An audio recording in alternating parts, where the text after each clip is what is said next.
हमारे चारों ओर फैले हुए इस विराट और अद्भुत तारामंडल तथा इस विशाल और अति सुंदर प्रकृति को देखने के बाद हमारा अंतर्मन गहन विचारों में डूब जाता है और सोचता है कि आखिर ये जगत कैसे बना और कौन है इस विशाल और अद्भुत विश्व का रचयिता। पुरातन काल से हम मानव उस अद्भुत सृष्टि रचयिता को मंदिर, मस्जिद, चर्च आदि में ढूंढ रहे हैं और उसकी इस अद्वितीय ब्रह्मांड की संरचना को जानने के लिए विज्ञान भी बहुत समय से गहन संशोधन कर रहा है। हमारा एक चिंतनशील व्यक्तियों का समूह है जो विज्ञान और अध्यात्म के अभ्यास से इस विशाल और अद्भुत विश्व और उसके रचयिता को जानने की कोशिश कर रहा है। हमने चिंतन और ध्यान के द्वारा जो अनुभव और खोज की है वो इस छोटी सी फिल्म में हम संसार को बताना चाहते हैं। इस फिल्म में जो भी बातें बताई और दिखाई गई हैं वो हमारी अपनी सोच प्रणाली है, इसलिए दिखाए गए विचार और बातें अगर किसी के विचारों और बातों से मिलती होंगी तो वो सिर्फ एक संयोग हो सकता है। ये कहानी हमारे अंतर जगत और बाह्य जगत की अद्भुत यात्रा है। समय की कमी के कारण हर एक विषय को संक्षिप्त रूप में समझाया गया है। आप ये फिल्म देखकर अपने विचार हमें ब्लॉग पर भेज सकते हैं। आज हम देख रहे हैं मानव सभ्यता विज्ञान के द्वारा अति प्रगत हुई है, लेकिन अपने नैतिक मूल्यों के पतन द्वारा मानव ने हिंसाचार, आतंकवाद, धर्मों के लिए युद्ध और शीत युद्ध, गरीबी, ड्रग्स, बीमारियां, आणविक शस्त्रों का निर्माण, बिगड़ी हुई अर्थव्यवस्था आदि अनेक सामाजिक, आर्थिक, धार्मिक और राजकीय समस्याओं को जन्म दिया है, जिसके कारण आज सभी मानव जाति दुखी और अशांत हैं, क्योंकि हमने विज्ञान और आध्यात्म को बांटकर अलग अलग कर दिया है। लेकिन वो तो एक ही सिक्के के दो पहलू हैं। सुप्रसिद्ध वैज्ञानिक निकोला टेस्ला ने कहा था कि जब विज्ञान पराभौतिक शक्तियों का अध्ययन करेगा तब वो कम समय में इतनी उन्नति करेगा जो अब तक अनेक शतकों में नहीं हुई है। लेकिन आज के वैज्ञानिक पराभौतिक शक्ति को न मानने के कारण विश्व के अंत के प्रश्नों में उलझ गए और उन्हें सही मात्रा में इस विश्व और उसकी प्रणालियों का ज्ञान नहीं हो रहा है। इसीलिए कहा जाता है कि परमात्मा के असली स्वरूप को न जानने के कारण आध्यात्म भटक गया और ईथर को न जानने के कारण विज्ञान भटक गया है। जिस दिन हम मनुष्य इस पराभौतिक शक्ति और ईथर शक्ति का अध्ययन करेंगे तब हम इस संसार को स्वर्णिम युग में परिवर्तित कर सकते हैं। 20वीं शताब्दी के शुरुआत में इस महान वैज्ञानिक ने दुनिया को ईथर शक्ति से आविष्कार कर अनेक संशोधन और उपकरण खोजकर बहाल किए। उनकी इच्छा थी कि सारी मानव जाति इन यंत्रों के द्वारा प्रकृति की इस ईथर की मुक्त ऊर्जा को उपयोग में लाए, लेकिन दुनिया की संकुचित और लालची राजकीय व्यवस्था ने उन्हें संसार के सामने नहीं लाया। उनके सारे संशोधन को गुप्त दस्तावेजों में बंद कर दिया और उनके हजारों संशोधन और ईथर पर चलने वाले उपकरण जो मानव जाति को मुक्त ऊर्जा देने के लिए बनाए थे जब्त किए। एक महान वैज्ञानिक दुनिया की नजरों से बाहर हो गया, लेकिन सत्य में बहुत ताकत होती है जो एक दिन इस दुनिया के सामने प्रत्यक्ष जरूर होगा। समय के निष्पक्ष हाथों ने विज्ञान के उन सत्यों को सामने लाया है जो सत्य हजारों सालों से छिपाए गए थे। इस फिल्म द्वारा स्वार्थी लोगों के जरिए आध्यात्म और विज्ञान में जो दीवार खड़ी की गई है वो एक ही पल में टूट जाएगी और फिर से आध्यात्म और विज्ञान का संगम होकर ये विश्व सुखमय बनने के कार्य में मदद करेगा। आज समस्त मानव जाति ऊर्जा के लिए भारी मात्रा में तेल, कोयला, गैस आदि का उपयोग कर इस पृथ्वी के वातावरण को दूषित कर रही है और साथ साथ इसी ऊर्जा की दौड़ में दुनिया में अनेक युद्ध और कूटनीतियां होकर संसार में दुख एवं अशांति बहुत मात्रा में बढ़ गई। आज मानव अपने आधुनिकीकरण द्वारा इस धरती के पर्यावरण में हर साल 40 अरब टन कार्बन डाइऑक्साइड फेंक रहा है इसके कारण पृथ्वी का सरासरी तापमान हर साल बढ़ रहा है और पृथ्वी के भूभाग से 60 मील ऊंचाई पर ओजोन वायु का नीले रंग का परत है, उसमें बड़े बड़े छेद आ रहे हैं। इस हरित गृह परिणाम के कारण दक्षिण और उत्तरीय ध्रुव की बर्फ पिघल रही है और सागर के पानी का स्तर बढ़ रहा है। आज दुनिया में अनेक तूफान, सुनामी, चक्रवात और भूचाल आदि ज्यादा संख्या में आ रहे हैं। दुनिया का 96% बर्फ इन दोनों ध्रुवों पर जमा है और अगर ये सारा बर्फ पिघल गया तो समुद्र की ऊंचाई 300 से 400 फीट बढ़ सकती है, जिससे दुनिया भर में समुद्र किनारों पर बसे सारे शहरों का विध्वंस हो सकता है। मानव अपने गलत कर्मों द्वारा पृथ्वी के पर्यावरण का नाश कर रहा है और दूसरी ओर अपने ही विनाश के लिए हजारों आणविक बॉम्ब्स बना रहा है। वर्तमान समय सारी दुनिया में 50,000 से भी ज्यादा आणविक बॉम्ब्स होने की संभावना है। एक ही टी-जार बॉम्बा नामक बॉम्ब से विश्व के बड़े से बड़े शहर का पूरा विध्वंस हो सकता है। इस आणविक शस्त्रों पर अब तक 5,000 अरब डॉलर्स जितना खर्च हो चुका है और भी खर्च हो रहा है। मानव अपने ही विनाश के लिए स्वयं ही जोरदार तैयारियां कर रहा है। साथ साथ दुनिया भर के भूवैज्ञानिकों ने यह पता लगाया कि पृथ्वी की चुंबकीय शक्ति कम होती जा रही है। अमेरिका के सरकारी पर्यावरण विज्ञान सेवा संस्थान द्वारा दिए गए निबंधानुसार सन 1835 से 1985 तक पृथ्वी के चुंबकीय क्षेत्रों के अध्ययन द्वारा ये निष्कर्ष निकाला गया कि पृथ्वी की चुंबकीय शक्ति प्रति वर्ष 5% कम होती जा रही है। गणितीय अध्ययन द्वारा भूवैज्ञानिक कहते हैं कि इसी रफ्तार से अगर चुंबकीय शक्ति कम होती जाएगी तो आने वाले कुछ ही सालों में वो बहुत कम हो जाएगी, जिस कारण पृथ्वी के ध्रुवों में परिवर्तन आने की संभावना है। पृथ्वी का चुंबकीय क्षेत्र अनेक बार बदल चुका है और इसके सबूत भूवैज्ञानिकों को अंटार्कटिका महासागर के गहरे भूतल में मिले हुए हैं। पृथ्वी की चुंबकीय शक्ति कम होने के कारण दुनिया भर में भूकंप और सुनामी ज्यादा मात्रा में आ रहे हैं। ये सारी घटनाएं भविष्य में आने वाली विशाल सृष्टि परिवर्तन की निशानियां हैं। अब सृष्टि के परिवर्तन के लिए विश्व की अनोखी योजना कार्यान्वित होती दिखाई दे रही है। ब्रह्मांड में सृष्टि चक्र के आदि बिंदु के सानिध्य में 108 दिव्य शक्तियां सक्रिय हैं और ये शक्तियां संपूर्ण विश्व में व्यापक गुप्त रीति से परिवर्तन कर रही हैं। अब परिवर्तन का वो समय आ पहुंचा है, क्योंकि परिवर्तन ही इस सृष्टि का अविनाशी नियम है। संसार की हर चीज को सतो, रजो और तमो इन अवस्थाओं से गुजरना पड़ता है। ये विराट विश्व एक अद्भुत और अविनाशीय चक्रीय प्रणाली है, जिसमें परमात्मा, प्रकृति और हम आत्माओं का अद्भुत संबंध है तथा सृष्टि के इन अद्भुत और मूलभूत सिद्धांतों के आधार पर यह सृष्टि का अजब खेल अनादि से लेकर अनंत तक चलता रहता है। परमात्मा इस परिवर्तन के चक्र में आते नहीं हैं, इसलिए सदैव सतो प्रधान रहते हैं। लेकिन आत्माएं और प्रकृति ये दोनों ही परिवर्तन के चक्र में आकर अंत में तमो प्रधान बन जाते हैं। तब कलयुग के अंत में स्वयं परमात्मा इस सृष्टि पर आकर परिवर्तन की प्रक्रिया द्वारा आत्माओं और प्रकृति को फिर से सतो प्रधान बना देते हैं। विश्व की अनावश्यक ऊर्जा शून्य होने के बाद इस धरती पर स्वर्णिम युग की शुरुआत हो जाती है। सृष्टि परिवर्तन की ये प्रक्रिया कैसे होगी, यही बात हम आपको संक्षिप्त में बताना चाहते हैं।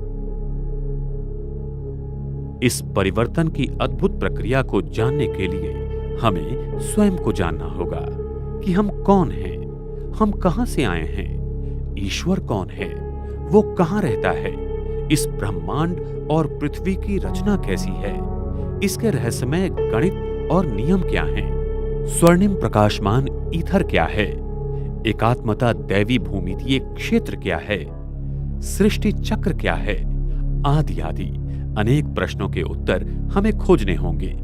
इस छोटी सी फिल्म में हमने संसार के बहुत सारे प्रश्नों का हल देते हुए कुछ आध्यात्मिक और वैज्ञानिक सत्य दुनिया के सामने रखे हैं जो अद्वितीय और अद्भुत हैं। हम कौन हैं? Who are we? वास्तव में हम ये भौतिक शरीर नहीं हैं जो विनाशी है। हम एक अविनाशी प्रकाशमय आत्मा हैं जो अजर, अमर और अति सूक्ष्म है। हम आत्मा एक शरीर छोड़ते हैं तो उसे मृत्यु कहा जाता है और नव शरीर में प्रवेश करते हैं तो उसे जन्म कहा जाता है। हम आत्मा हमारी कुंडलिनी की ईथर शक्ति के माध्यम से इस शरीर के सभी 15 ट्रिलियन पेशियों को 7 ऊर्जा चक्रों द्वारा जागृत रखती हैं और मस्तिष्क के पीनियल ग्रंथि द्वारा 100 अरब चेतापेशी के जरिए शरीर को नियंत्रित करती हैं।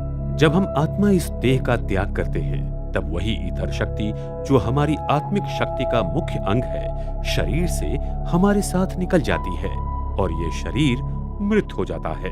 हम आत्माएं अपने पवित्रता की शक्ति द्वारा हमारे डीएनए पर प्रभाव डालते हैं और हमारे कर्मों के अनुसार हमारे डीएनए की संरचना होती है जिससे फिर हमारे शरीर का निर्माण होता है। इसीलिए जैसे हमारे पूर्व जन्म के कर्म होंगे वैसे ही हमारा शरीर और जन्म स्थान होता है। हम आत्माएं एक शरीर छोड़ दूसरा मानवीय शरीर ही लेती हैं, न कि कोई पशु की योनि में जाती हैं, क्योंकि मानव और पशुओं के डीएनए संपूर्णतः भिन्न हैं। प्रसिद्ध भौतिक वैज्ञानिक पेन रोज ने कहा है कि मानवीय चेतना ये क्वांटम गुरुत्वीय शक्ति है और ये मानवीय चेतना मस्तिष्क से नहीं बनती लेकिन क्वांटम गुरुत्वीय शक्ति की मूलभूत कंपन वृत्ति है। वैज्ञानिक पेन रोज और उनके सहयोगी वैज्ञानिक टॉमर ऑफ ने मानवीय चेतना को अति सूक्ष्म अवकाश की मूलभूत कंपन वृत्ति कहा है जो क्वांटम गुरुत्वीय शक्ति के द्वारा मानवीय मस्तिष्क पर कार्य करती है। आत्मा की सूक्ष्मता प्लैंक भूमिति 1.616 गुना 10⁻35 मीटर से भी अति सूक्ष्म है, जिसकी ऊर्जा की तरंगें प्लैंक समय 5.39 गुना 10⁻44 सेकंड में होती है। मानवीय मस्तिष्क का न्यूरॉन्स ये मूलभूत कंपन को पकड़ लेता है और इसके साथ वार्तालाप करता है। इस अति सूक्ष्म आत्मा में जानकारी भंडारण करने की क्षमता 1.568 गुना 10 रेज 55 सेकंड है, जो कि बहुत ही अद्भुत है। इतनी जानकारी भंडारण करने के लिए संगणक को 1.568 गुना 10 रेज 31 टेट्राबाइट इतनी हार्ड डिस्क्स लगेंगी। वैज्ञानिक इस क्वांटम बेसिक फ्रीक्वेंसी और वाइब्रेशन को अभी तक वैज्ञानिक उपकरणों द्वारा नहीं जान पाए, इसलिए वो इस बात को एक कल्पना मानते हैं। उनका कहना यह है कि मानवीय चेतना मस्तिष्क का ही एक अंग है, जो एक गलत मान्यता है।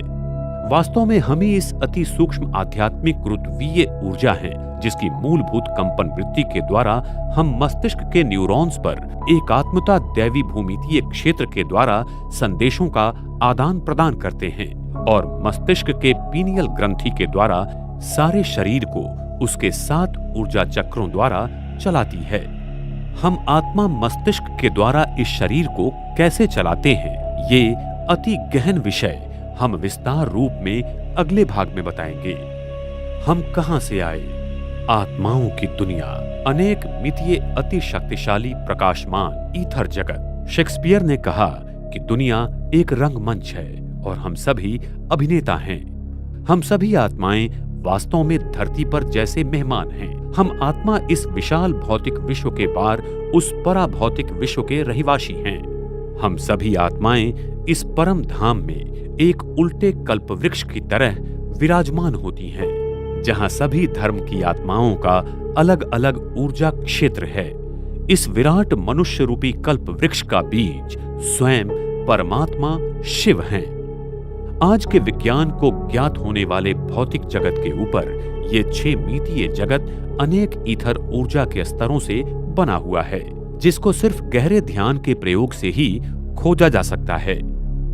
इस पराभौतिक विश्व को ही योगी लोग शांति धाम, निर्वाण धाम, ब्रह्मलोक, परम धाम या सातवां आसमान कहते हैं, जो प्रकृति का छठा महातत्व स्वर्णिम प्रकाश कणों तथा ईथर ऊर्जा से बना हुआ है। इस परम धाम में हर धर्म की आत्माओं का अपना ऊर्जा का विभाग है, जहां आत्माएं अपने असली पवित्र और शांति स्वरूप में रहती हैं। ये अद्भुत जगत अति प्रकाशित ईथर ऊर्जा से भरा हुआ है और इसकी ईथर O9 से लेकर ईथर O6 ऊर्जा की अनेक परतों में ये भौतिक जगत बंदिस्त है। ये विशाल भौतिक विश्व जो 4 मितीय है, जिसमें वस्तु 3 मितीय तथा समय 1 मितीय है, उस अनेक मितीय पराभौतिक विश्व का एक अंग है। इस पराभौतिक विश्व में समय 3 मितीय तथा वस्तु 1 मितीय हो जाते हैं। आज के वैज्ञानिकों को विश्व का आधा भाग ही पता है, लेकिन उसके ऊपर भी आधा भाग है, जिसमें सूक्ष्म वतन और मूल वतन समाविष्ट है। अगर हम आज ज्ञात होने वाले ब्रह्मांड के आधे हिस्से को ऊपरी हिस्से से जोड़ देंगे तो वो एक संपूर्ण ब्रह्मांड बनेगा जो 10 मितीय है, और तभी ब्रह्मांड के संदर्भ में खोजे गए सूत्रों का सही हल निकलेगा।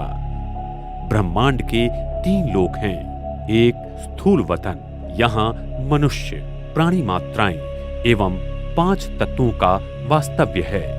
2 सूक्ष्म वतन, ये विश्व का ऐसा आकाश के पार का भाग है जहां तक मनुष्य अपने सूक्ष्म शरीर के द्वारा ही जा सकता है। 3 मूल वतन, यहाँ पर सर्वोच्च सत्ता परमात्मा शिव एवं आत्माओं का वास्तव्य है, और इसी मूल वतन में छठा महातत्व ईथर बड़ी मात्रा में है। परमात्मा कौन है? उनका वास्तव्य कहां पर है? इस अद्भुत महातत्व में हम आत्माओं के परम पिता परमात्मा शिव अंतिम 10वें मितीय स्थान में विराजमान हैं। वो अत्यंत तेजोमय, प्रकाशमान और अति शक्तिशाली हैं, जिसकी हम कल्पना भी नहीं कर सकते हैं। परमात्मा सारी शक्तियों के, गुणों के असीम सागर हैं, जिनका वर्णन पृथ्वी का कागज, सागर की स्याही और झाड़ की कलम से लिखा नहीं जा सकता। परमात्मा को संसार के बहुत सारे लोग सर्वव्यापी कहकर उन्हें सृष्टि के कण कण में मानते हैं, लेकिन परमात्मा की अति उच्च ऊर्जा की हमें सही पहचान न होने के कारण ईथर ऊर्जा को ही हम परमात्मा मानने लगे। भौतिक जगत के 5 तत्व अग्नि, पृथ्वी, वायु, जल और आकाश, इनमें ये ईथर शक्ति विद्यमान है, जिसके कारण इन 5 तत्वों में ऊर्जा, वस्तुमान एवं बल का निर्माण होता है। लोगों ने इस ईथर तत्व को ही परमात्मा मान लिया, और इसी तरह परमात्मा सर्वव्यापी है, ये गलत मान्यता सारे जगत में प्रचलित हो गई। भौतिक शास्त्र के एकात्मता क्षेत्र सिद्धांत के अनुसार विश्व के सभी 4 मूलभूत बल 10 मितीय विश्व में अति प्रचंड ऊर्जा माना 10 रेज 19 गीगा इलेक्ट्रॉन वोल्ट में एकत्रित हो सकते हैं। ये वही जगत है जहां भौतिक जगत के सारे मूलभूत बल एकात्मता दैवी भूमिति क्षेत्र में एकत्रित हो जाते हैं, जो अति प्रकाशित ईथर O9 की अनंत शक्ति से भरा हुआ है। परमात्मा शिव की शक्ति अति प्रकाशित ईथर शक्ति से भी अति उच्च चैतन्य शक्ति है, जिसकी याद से हम आत्मा पतित से पावन बनती हैं। अति प्रकाशित ईथर शक्ति पदार्थों में चेतना निर्माण करती है, लेकिन चैतन्यता नहीं। वो सिर्फ हम आत्माओं में और परमात्मा में ही है। इसीलिए परमात्मा और हम आत्माएं प्रकृति की शक्ति से भिन्न हैं, लेकिन हमारी चैतन्य शक्ति ईथर की शक्ति को संपूर्ण रीति से प्रभावित करती है। यही ईथर शक्ति फिर प्रकृति के 5 तत्वों को हमारे संकल्पों अनुसार प्रभावित करती है। लेकिन ईश्वर वो सर्वोच्च बल नहीं है जिससे प्रकृति के सारे मूलभूत बल निर्माण होते हैं। परमात्मा में प्रकृति को अधिकतम अनावश्यक ऊर्जा से शून्य अनावश्यक ऊर्जा में परिवर्तन करने की शक्ति है, जो वैश्विक चक्र के अंत में प्रकाशमान ईथर की शक्ति से दैवी भूमिति की संरचना द्वारा सारे ब्रह्मांड को फिर से सतो प्रधान अवस्था में लाता है। विविध धर्मों में परमात्मा के प्रति अनेक मान्यताएं हैं, लेकिन अंततः सभी धर्मों में उसे वैश्विक प्रकाश के स्वरूप में ही माना गया है। अनेक धर्मों में परमात्मा के प्रति दी हुई मान्यताएं कुछ इस प्रकार हैं। हिंदू धर्म, मुंडका उपनिषद में कहा गया है, दीप्तिमान कमल के हृदय में ब्रह्मा का निवास स्थान है, जो प्रकाशों का प्रकाश है। हिंदू धर्म में शिव परमात्मा को निराकार ज्योतिर्लिंग के स्वरूप में या पिंडी के रूप में पूजा जाता है। इस्लाम धर्म, पवित्र कुरान में कहा गया है, अल्लाह स्वर्ग और पृथ्वी का प्रकाश है। क्रिश्चियन धर्म, बाइबल में कहा गया है, मैं इस जगत में प्रकाश के स्वरूप में आया हूं। बौद्ध धर्म, धम्मपद में कहा गया है, बुद्ध का तेज लगातार चमक रहा है। सिख धर्म, आदि ग्रंथ में कहा गया है, परमात्मा सत्य है और सबका प्रकाश है। नेविवू अमेरिकन विश्वास, काबालया का गाना में कहा गया है, दैवी प्रकाश मेरे लोगों पर है। अफ्रीकन विश्वास, ट्राइबल अफ्रीकन में कहा गया है, परमात्मा सूरज है जो सारे जगह में प्रकाश फैलाता है। जुडाइज्म, साल्मज में कहा गया है, परमात्मा मेरा प्रकाश है जिससे मुझे डरना चाहिए। टेओइज्म, परमात्मा प्रकाशमय ऋषि है जो सभी की सेवा करता है। ईथर ऊर्जा, परा प्रकृति का छठा महातत्व। प्रकृति 5 तत्वों से बनी हुई है, जैसे अग्नि, पृथ्वी, वायु, जल और आकाश। इन सभी तत्वों में प्रकृति का छठा तत्व ईथर सब में मिला हुआ है, जिसकी मात्रा पृथ्वी तत्व में कम तो आकाश तत्व में सबसे ज्यादा है।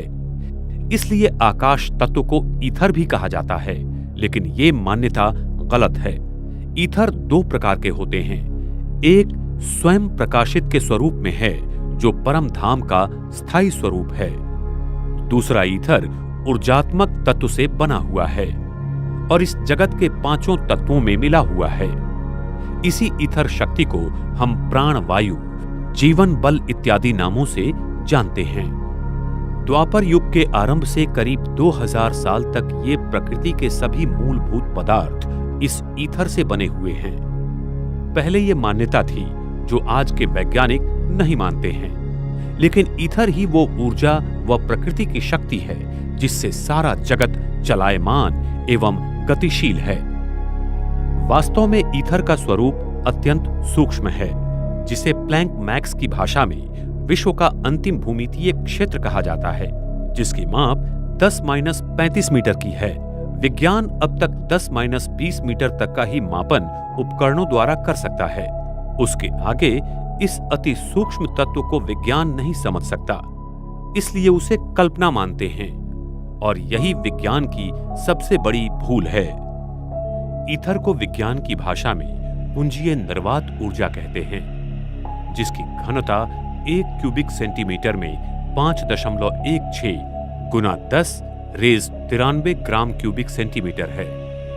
अगर हम इस ब्रह्मांड की सारी आकाश गंगाएं, तारामंडल और ग्रहों आदि को अगर 1 क्यूबिक सेंटीमीटर में भर देंगे तो इसकी घनता 5.16 गुना 10⁻55 ग्राम क्यूबिक सेंटीमीटर तक हो जाती है।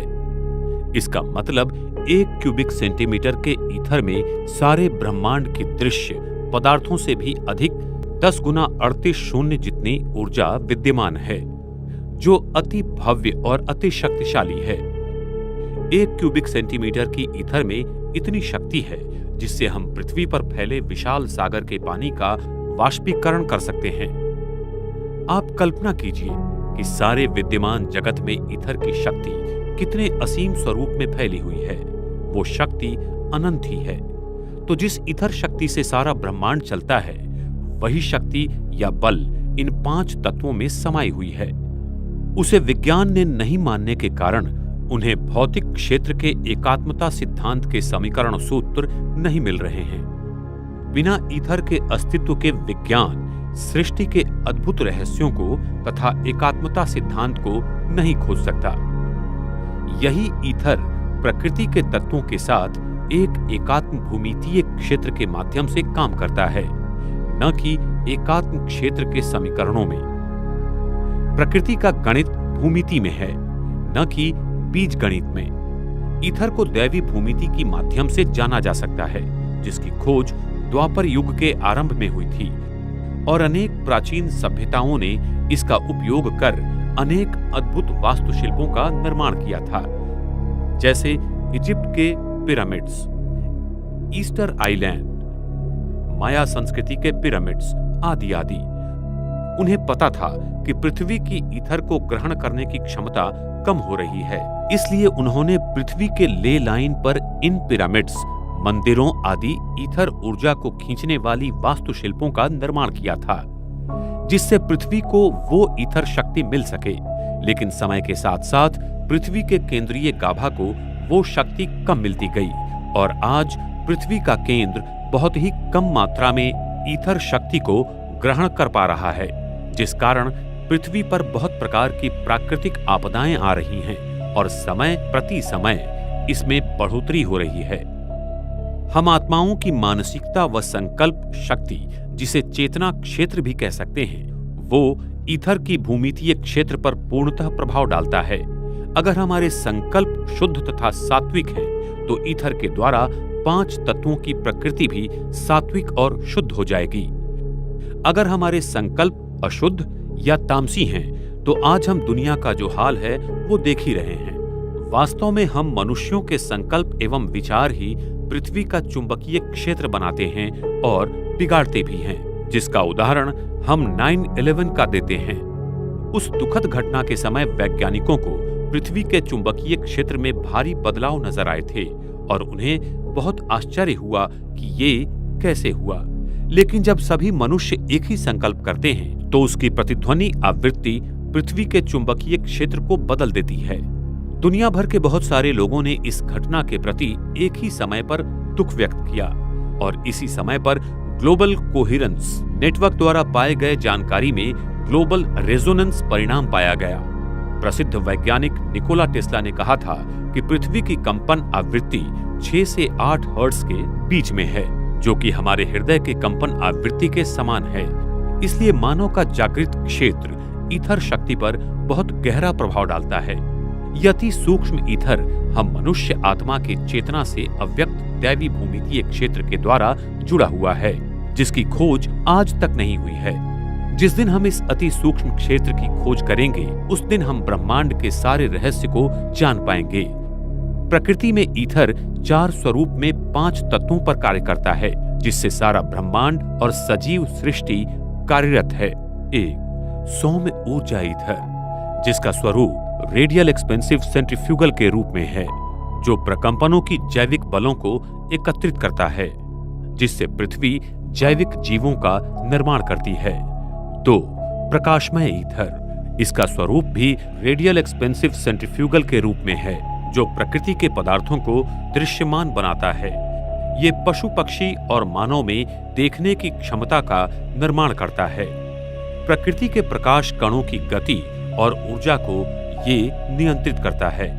3. रासायनिक ईथर, इसका स्वरूप सक्शनल कॉन्ट्रैक्टिव सेंट्रीपीटल का है, जो प्रकृति की सभी क्रिया प्रक्रियाओं की संरचना में सुसंगति लाता है। 4. जीवन ईथर, इसका स्वरूप भी सक्शनल कॉन्ट्रैक्टिव सेंट्रीपीटल जैसा है और वो वस्तु के ऊर्जा और उसके आसपास के अवकाश को एकत्रित करता है। प्रकृति के 5 ही तत्वों की शक्ति का 7 रूपों में ऊर्जाकरण बिखरा हुआ होता है, जैसे विद्युत चुंबकीय शक्ति का ऊर्जाकरण प्रकृति में गामा किरणों से लेकर रेडियो वेव तक दिखाई देता है। प्रकृति के 4 मूलभूत बल हैं, जैसे गुरुत्वीय बल, अणु का तीव्र बल, दुर्बल बल और विद्युत चुंबकीय बल आदि। ईथर के इन्हीं चारों ऊर्जा स्वरूपों का परिणाम है। ईथर की शक्ति से हम प्रतिगुरुत्वीय क्षेत्र का भी निर्माण कर सकते हैं, जिससे हम पृथ्वी के ऊपर और इस धरती पर कहीं भी बिना ईंधन के घूम सकते हैं। यही ईथर सारे ब्रह्मांड में 99.99% व्यापक है। सारे दृश्यमय वस्तुमान इस ब्रह्मांड में सिर्फ 0.01% है जो हमें इन नेत्रों से दिखाई देता है। ये रचना अजब और गजब है। इस सृष्टि की और उसके भूमितीय सिद्धांतों की इसी ईथर से प्रकृति बनती है, तो अवकाश प्रकृति का निर्माण करता है, न कि प्रकृति अवकाश का निर्माण करती है। लेकिन आज विज्ञान सिर्फ प्रकृति का ही संशोधन कर रहा है। जिस दिन विज्ञान ईथर पर संशोधन करेगा, उस दिन हमें सृष्टि के सारे अद्भुत नियम और शक्तियों का ज्ञान होगा। एकात्मता दैवी भूमितीय क्षेत्र। दैवी या ईश्वरीय भूमिति प्रकृति के 5 तत्वों की अपनी एक भूमिति संरचना है। भौतिक जगत के 5 तत्व पृथ्वी, जल, अग्नि, वायु और आकाश को 5 प्लेटोमिक्स भूमिति के रूप में जाना जाता है। प्राचीन सभ्यता और संस्कृति में इसे दैवी भूमिति के रूप में देखा गया है। द्वापर युग की शुरुआत में इन 5 तत्वों की एक ही एकात्मता दैवी भूमिति संरचना को जानने की कोशिश की थी। जैसे जीवन का भूत, फ्लावर ऑफ लाइफ की संरचना में विश्व की 13 वर्तुलाकार प्रणालियों के नियमों की निर्माण की संरचना देखी जा सकती है। इसी संरचना में वेसिका पीसीस, मेटाट्रॉन्स क्यूब तथा ट्री ऑफ लाइफ आदि प्राकृतिक भूमिति की संरचना देखी जा सकती है। ये चिन्ह संसार के सभी प्राचीन संस्कृति की कलाकृति में पाए जाते हैं। इन्हीं चिन्हों द्वारा पिरामिड जैसी संरचना से मानव ने ईथर शक्ति को जीवन में संचालित करने का प्रयत्न किया था। संगीत के 7 स्वर इसी दैवी भूमिति से निर्माण होते हैं। इस ब्रह्मांड की प्रतिध्वनि आवृत्ति ओम की ध्वनि में है।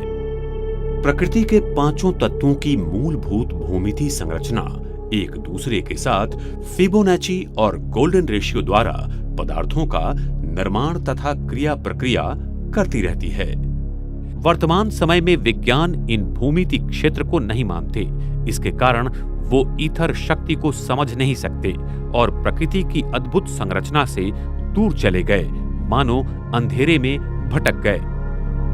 वर्तमान समय में मनुष्य ने खोजे हुए सारे मूल द्रव्य की संरचना प्रकृति की इस दैवी गुण भूमिति द्वारा सिद्ध की जा सकती है। इसका परिचय 1980 में वैज्ञानिक रॉबर्ट ने किया था, लेकिन आधुनिक विज्ञान ने इसे मानने से इनकार किया। हम आत्माओं का चेतना भूमितीय क्षेत्र है जो ईथर से दैवी भूमिति द्वारा कार्य करता है। इस सृष्टि में जो ऊर्जात्मक ईथर है वो O6 के प्रकार का है।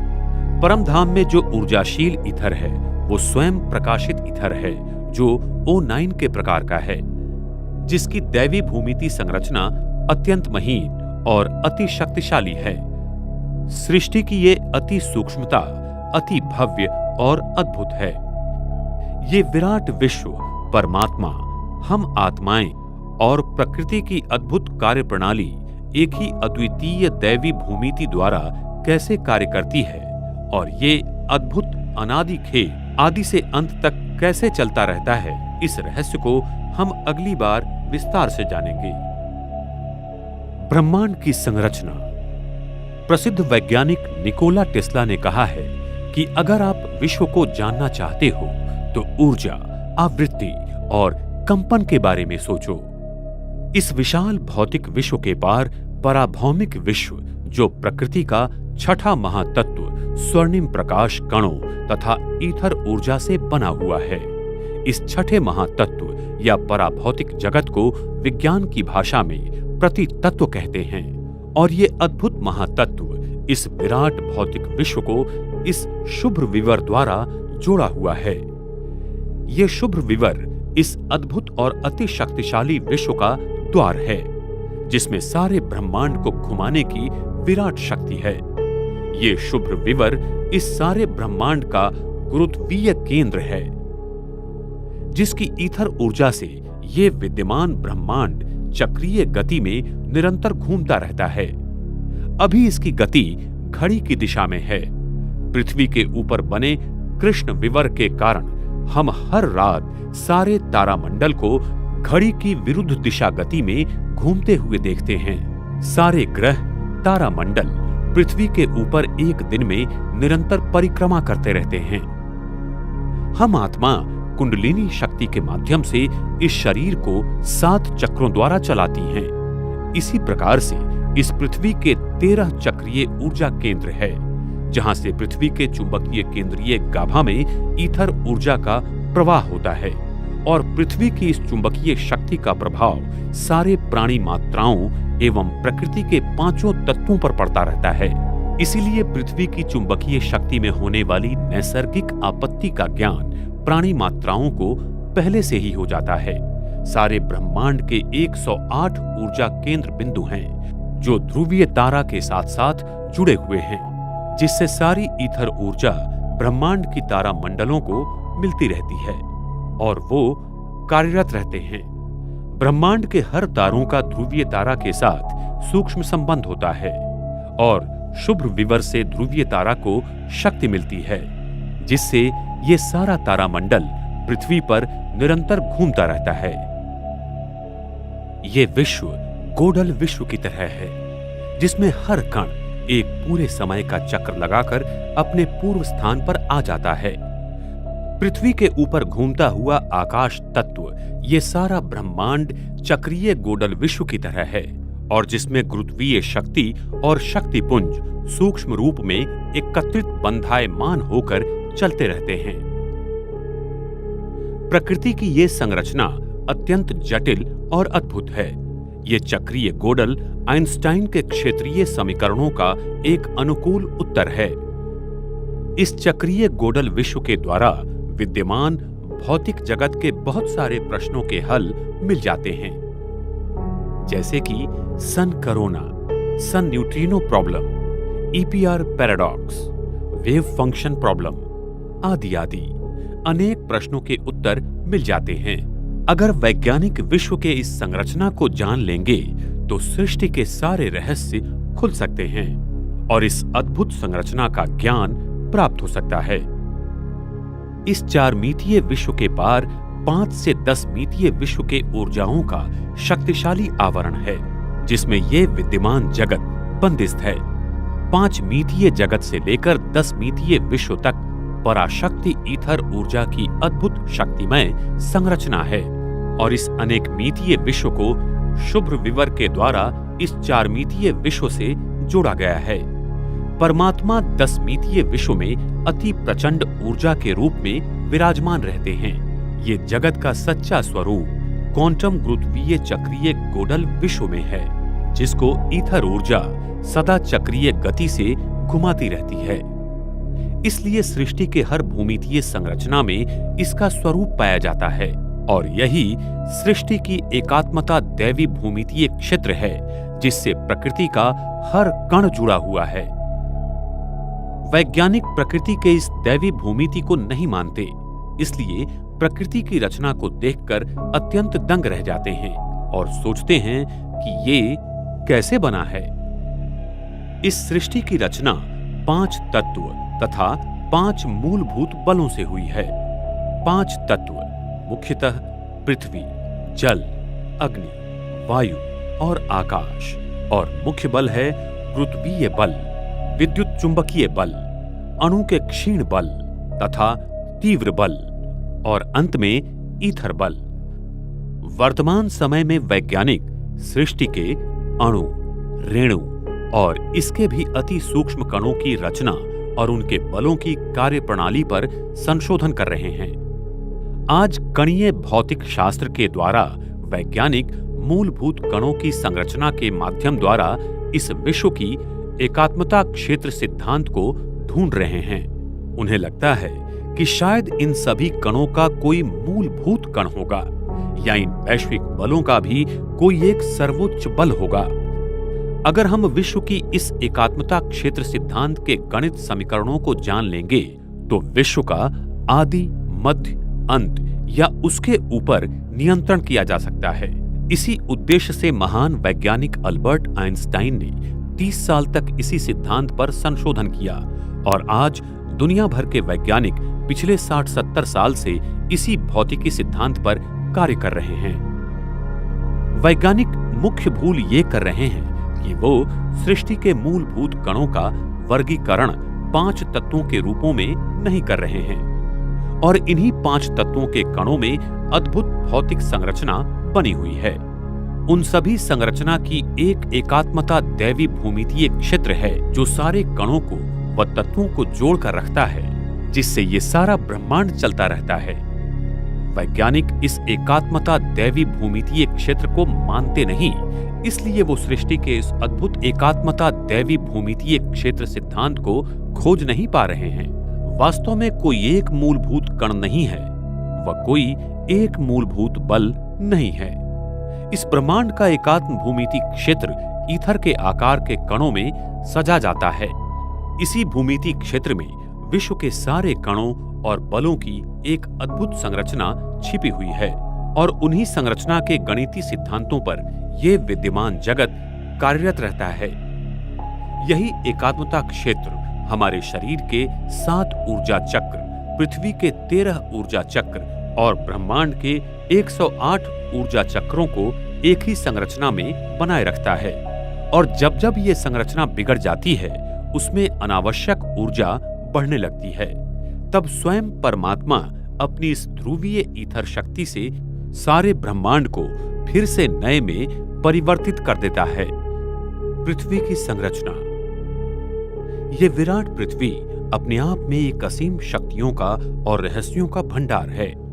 वास्तव में हमारी ये विशाल पृथ्वी गोल नहीं बल्कि एक चक्ति की तरह स्थिर है और उस पर यह सारा ब्रह्मांड उस शुभ्र विवर के शक्ति द्वारा एक जालीय पिंजरे की तरह निरंतर चक्रीय दिशा में घूमता रहता है। आकाश में हमें जो ध्रुवीय तारा दिखाई देता है और जो सदैव स्थिर है, सारा ब्रह्मांड उसके चारों ओर चक्रीय दिशा में घूमता हुआ नजर आता है।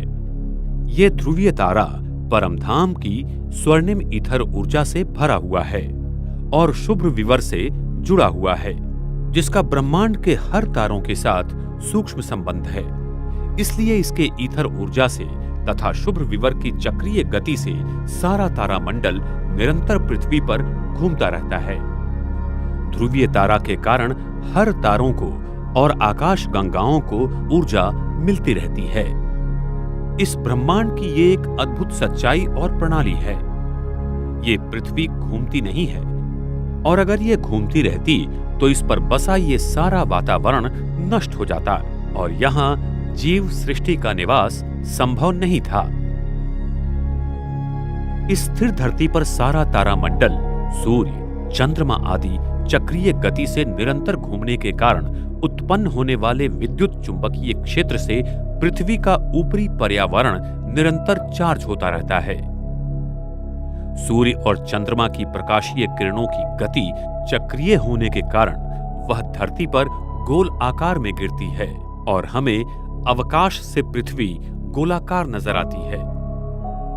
सूर्य और चंद्रमा की प्रकाश की किरणें कृष्ण विवर में से गुजरकर पृथ्वी पर पड़ती हैं। तब वो चक्रीय गति से नीचे की ओर आकर फिर से निर्माण स्थान के लिए जाने की कोशिश करती हैं। उसके कारण हम पृथ्वी पर दिन और रात अनुभव करते हैं तथा सूर्य ग्रहण और चंद्र ग्रहण प्रकाश की इस वक्रीय गति के कारण होता है। जिस जगह पर सूर्य की प्रकाश की किरणें आती हैं वहां दिन, जहां नहीं आती वहां रात हो जाती है।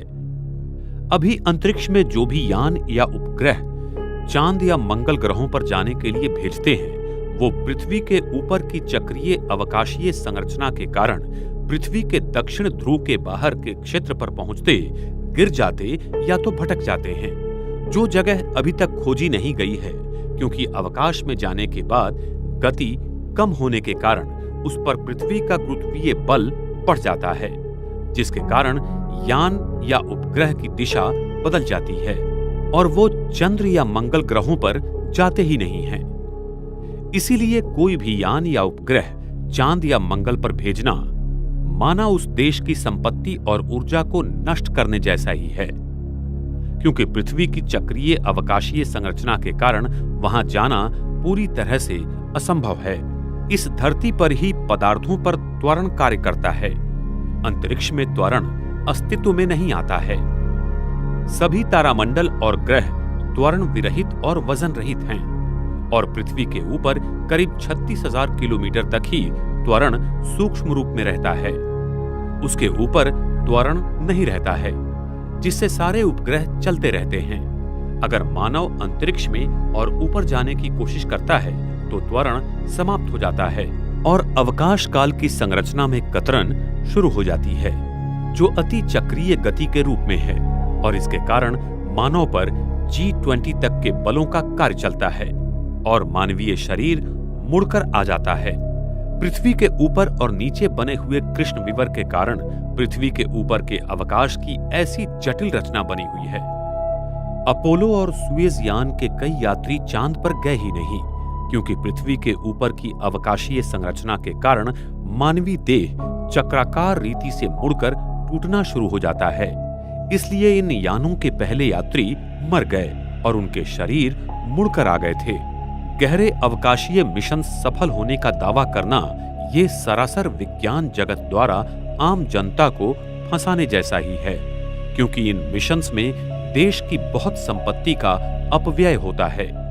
आज सारा विज्ञान यूक्लिडियन भूमिति के आधार पर जगत का अध्ययन करता है और इस धरती पर हमें इसी भूमितीय आधार पर क्षितिज का दृश्य दिखाई देता है, क्योंकि मानव का नेत्र तथा कैमरों के लेंस भी इस भूमितीय रचना द्वारा बने हुए हैं, जिस कारण हम क्षितिज के पार की भूमि को देख नहीं पाते हैं।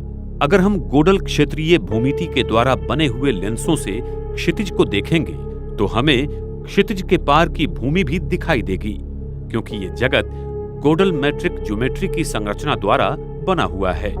इसी संरचना से सारे ग्रह तथा आकाश गंगाएं अंतरिक्ष में गुरुत्वीय कक्षा रहित घूम रहे हैं।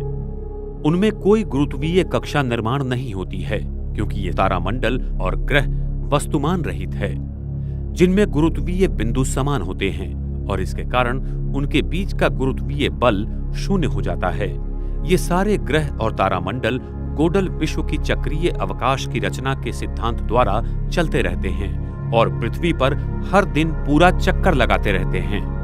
ये पृथ्वी घूमती नहीं है, इसके बहुत वैज्ञानिक प्रमाण हैं, जैसे कि संदर्भ परिवहन, गुरुत्वीय लहरों का आकलन और अदृश्य पदार्थों की खोज। प्रयोगों के निष्कर्ष में कुछ भी प्रमाण न मिलने के कारण ये सिद्ध होता है कि ये पृथ्वी घूमती नहीं बल्कि स्थिर है और ये आकाश तत्व इसके ऊपर पूरब से पश्चिम दिशा की ओर निरंतर घूमता रहता है।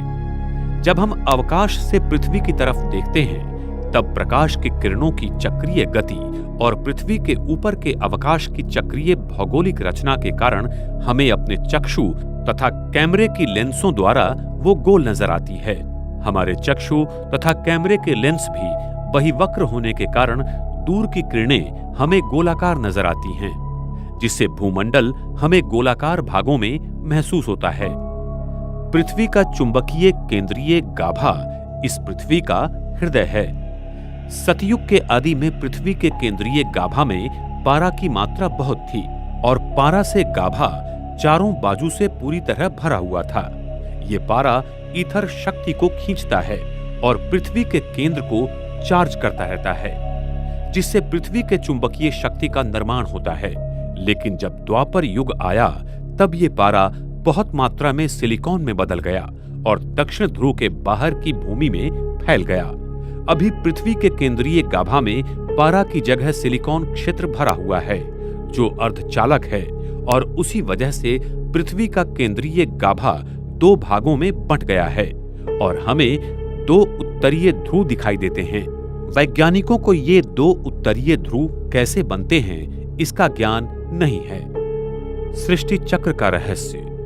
सृष्टि चक्र सतयुग, त्रेता युग, द्वापर युग और कलयुग से बना हुआ है, जिसमें हर एक युग का समय 1250 साल का है। सतयुग और त्रेता युग मिलाकर 2500 साल का जो समय है उसे स्वर्ग, और द्वापर युग और कलयुग मिलाकर 2500 साल का जो समय है उसे नरक कहा जाता है। सृष्टि चक्र के पहले 2500 साल तक मनुष्य, आत्माएं एवं सृष्टि अपने मूलभूत गुणों के चरम सीमा में रहती हैं और ये समय पूर्णतः सुखदायी हैं, जिसमें आदि सनातन देवी देवता धर्म अकेला सिर्फ भारत खंड में बसा था। लेकिन द्वापर युग से अनेक धर्मों और खंडों का निर्माण होकर धीरे धीरे मनुष्यों और सृष्टि के गुणों में गिरावट आती गई। अभी का समय सृष्टि परिवर्तन का छोटा सा युग संगम युग कहलाता है। इसी संगम युग में स्वयं परमात्मा भारत भूमि पर माउंट आबू में आकर मनुष्य तन ब्रह्मा का आधार लेकर इस सृष्टि का परिवर्तन कलयुग से सतयुग में करते हैं और अभी ये कल्याणकारी संगम युग भी पूरा हो रहा है। सारे विश्व का इतिहास तथा भूगोल इन चारों युगों से चक्रीय गति से 5000 वर्ष हूबहू गुजरता रहता है। प्राचीन सभ्यता इसे मानवता का वैश्विक समय चक्र कहती थी। संपूर्ण विश्व का नीचे और ऊपर का हिस्सा जोड़ने से विश्व चक्रीय आकार का मिलेगा। विश्व का चक्रीय होने से ही विश्व में होने वाली सारी प्रक्रियाएं चक्रीय हैं, जैसे कि पानी का चक्र, पर्यावरण चक्र, खड़क चक्र, कार्बन चक्र, अन्न चक्र, नाइट्रोजन चक्र, ऋतुओं का चक्र, सूर्यमंडलीय चक्र, दिन और रात का चक्र, पृथ्वी के गाभा की गति का चक्र, एशियन डीसी विद्युत शक्ति का चक्रीय वहन और प्रकाश भी चक्रीय गति में ही अपना मार्ग पूर्ण करता है। विश्व चक्रीय होने के कारण सारी प्रक्रियाएं चक्रीय गति से चलती हैं और इसीलिए समय भी चक्रीय है, न कि सीधी रेखा में। इसी तरह युगों का भी चक्र है, जिसमें 5000 साल पूरा होने पर पुनरावृत्ति होती है। ये विराट सृष्टि चक्र परमात्मा, आत्माएं और 5 तत्वों की प्रकृति से बना हुआ है और ये तीनों इस विश्व में ऊर्जा के रूप में विद्यमान हैं। थर्मोडायनामिक्स के पहले नियम के अनुसार संपूर्ण विश्व अगर ऊर्जा से बना हुआ है तो इस विश्व का न तो कभी निर्माण हुआ और न ही कभी नष्ट होगा, सिर्फ इसमें परिवर्तन आएगा। इस विश्व के निर्माण के बारे में डार्विन का सजीव उत्क्रांति का सिद्धांत एवं बिग बैंग सिद्धांत सरासर झूठ है, क्योंकि ये थर्मोडायनामिक पहले नियम के विरुद्ध है और आज तक थर्मोडायनामिक्स के नियमों को कोई भी परिवर्तन नहीं कर पाया और इन नियमों को विश्व भर में माना गया है। तो आइए जानेंगे कि सजीव या विश्व उत्पत्ति के सिद्धांतों की क्या मर्यादाएं हैं। 1. डार्विन का सजीव उत्क्रांति सिद्धांत। दुनिया की कुछ बातें ये पूरी तरह से सिद्ध करती हैं कि डार्विन का सजीव उत्क्रांति का सिद्धांत संपूर्णतः गलत है। जैसे बंदर या गोरिल्ला प्राणियों के डीएनए अगर मनुष्य से तुलना की जाए तो दोनों के डीएनए में 98% का फर्क है। तो इससे यह सिद्ध होता है कि मनुष्य की निर्मिति ना तो बंदर या गोरिल्ला से हुई, नहीं तो संसार में कोई भी बंदर या गोरिल्ला न रहता, सभी मनुष्यों में परिवर्तित हो जाते।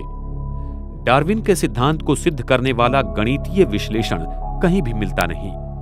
डार्विन के सिद्धांत में जीन्स के बारे में कुछ भी लिखा नहीं है जो कि इसे सिद्ध कर पाए। डार्विन अपने जीवन की अंतिम यात्रा के दिनों में ये कबूल करते हैं कि अभी तक के दस्तावेज में ये नहीं पाया गया है कि कोई भी जीव दूसरे जीव में परिवर्तित हुआ है। हम ये नहीं सिद्ध कर सकते कि एक भी जीव दूसरे जीव में परिवर्तित हो सकता है। संदर्भ my life and letters volume 1 page 210। 2. Big bang theory की मर्यादाएं। ये बिग बैंग थ्योरी की मर्यादाएं थर्मोडायनामिक्स के प्रथम नियम के विपरीत है। जैसे कि ऊर्जा का ना तो निर्माण होता है और ना ही ऊर्जा नष्ट होती है, लेकिन इसमें कॉस्मिक अंडे से सभी ग्रह तारों का निर्माण दिखाया गया है। ए. सिद्धांत के अनुसार मूल द्रव्यों का भारी मात्रा में नहीं मिलना। बी. विश्व का आकारमान काफी बड़ा है जो इस सिद्धांत के समय अनुसार संभव नहीं है। सी. विश्व की आकाश गंगाओं की गति में अभी जो बदलाव नजर आते हैं उनका ये सिद्धांत विश्लेषण नहीं दे पाता। डी. विश्व में फैला हुआ 96% डार्क मैटर, इसका विश्लेषण भी ये सिद्धांत नहीं दे पाता है। ई. विश्व का उसकी घनतानुसार फैलना और मोनोपोल का विश्लेषण ये सिद्धांत नहीं दे पाता है। विश्व की आयु। विश्व की आयु मुख्यतः कार्बन डेटिंग पद्धति से तय की जाती है। इस पद्धति में बहुत सारी त्रुटियां हैं, जिसके कारण आज विश्व की आयु लाखों एवं करोड़ों साल मानी गई है। कार्बन डेटिंग पद्धति की मर्यादाएं। कार्बन डेटिंग पद्धति की मर्यादाओं के कारण इस पद्धति में पदार्थों की उम्र में त्रुटियां पाई जाती हैं।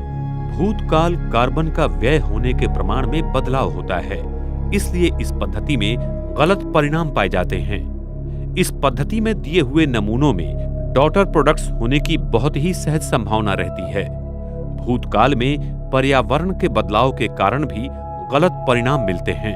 अति उच्च ऊर्जा कण, किरणोत्सारी खनिज और रसायन अगर इस नमूने के सानिध्य में आए तो कार्बन व्यय प्रमाण में बहुत बड़े बदलाव आते हैं। इस पद्धति में ऐसे माना जाता है कि नमूने का अंत का पदार्थ शीशा है, लेकिन उसमें यूरेनियम या थोरियम मिश्रित स्वरूप पाए जाते हैं। शीशा रेशियो की तुलना में त्रुटियां होने के कारण नमूने की सही उम्र मिलना संभव नहीं है।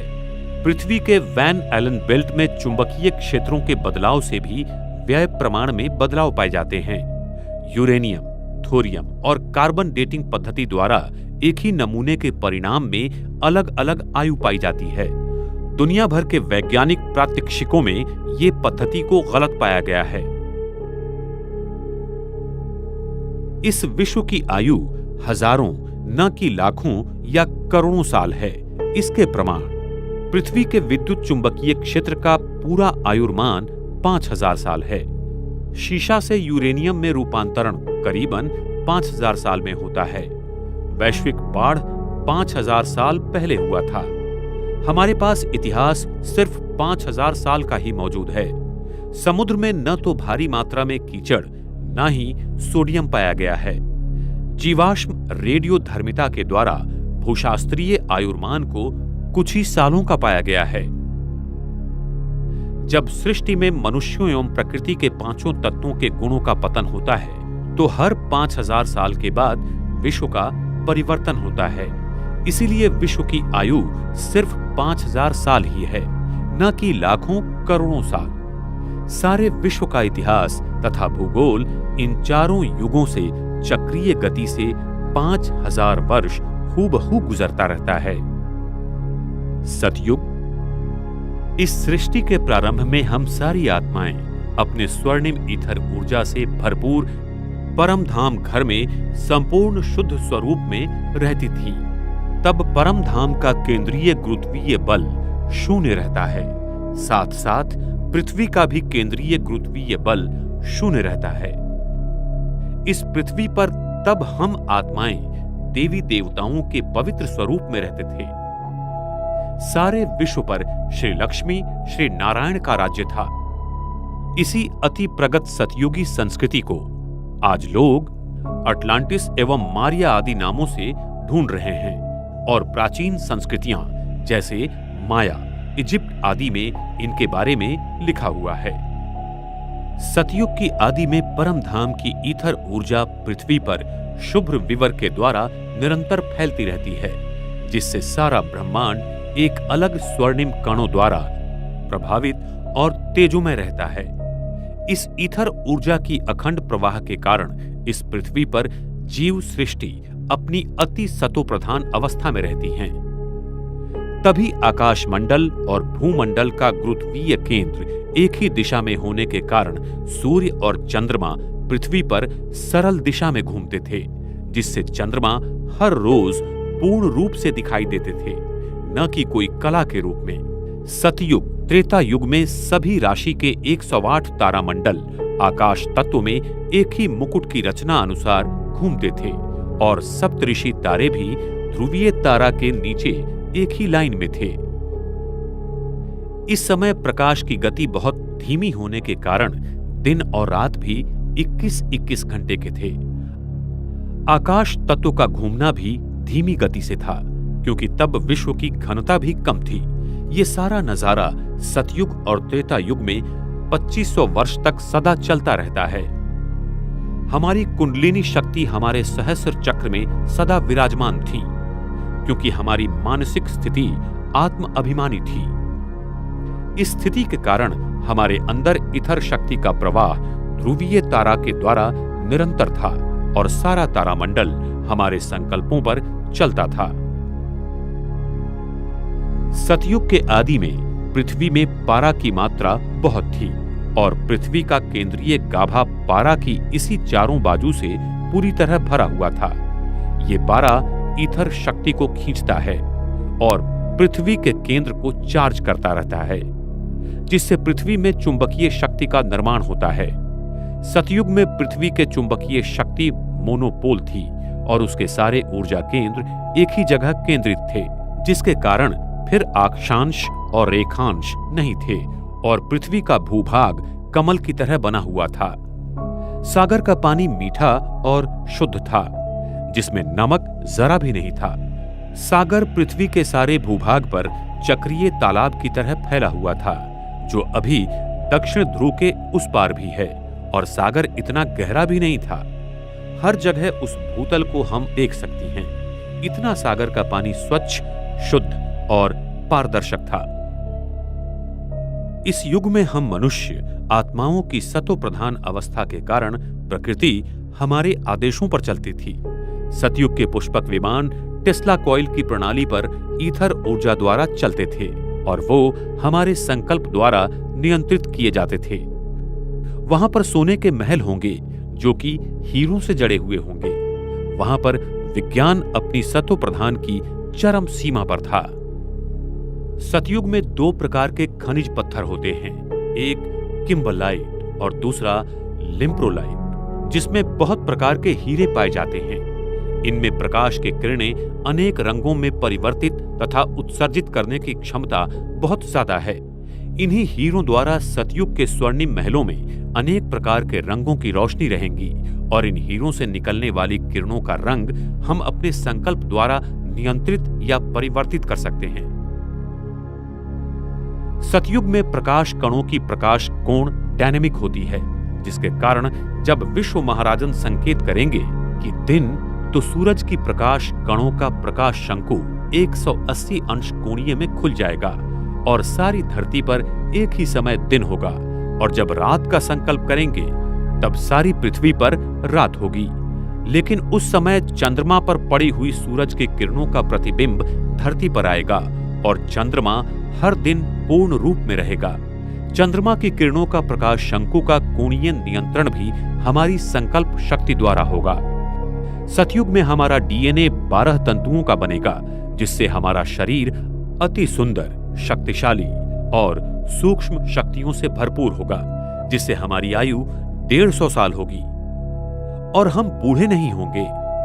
हम अपनी इच्छानुसार शरीर को त्याग देंगे। हमारे मस्तिष्क पर तेजोमय वलय सदा रहेगा। इसीलिए मंदिरों में देवताओं के आगे दिए जलाते हैं, क्योंकि उनकी आत्म ज्योति सदैव जलती थी। देवी देवताओं का जन्म भी पवित्रता की शक्ति से आंखों द्वारा नयन दर्शन से होगा। वहां काम विकार से कोई भी रचना नहीं होती है। वर्तमान समय में मोर पंछी का जन्म भी उसके आंख से निकले हुए आंसुओं को मादा मोर पंछी ग्रहण करने से होता है। इसीलिए उसकी पवित्रता के कारण कृष्ण के मुकुट में मोर का पंख दिखाते हैं और वो भारत का राष्ट्रीय पक्षी है। सतयुग में प्राणियों की रचना मैग्नेटिक फील्ड के रूप में खिलौनों के रूप में होगी और वो बहुत सुंदर और सात्विक होंगे।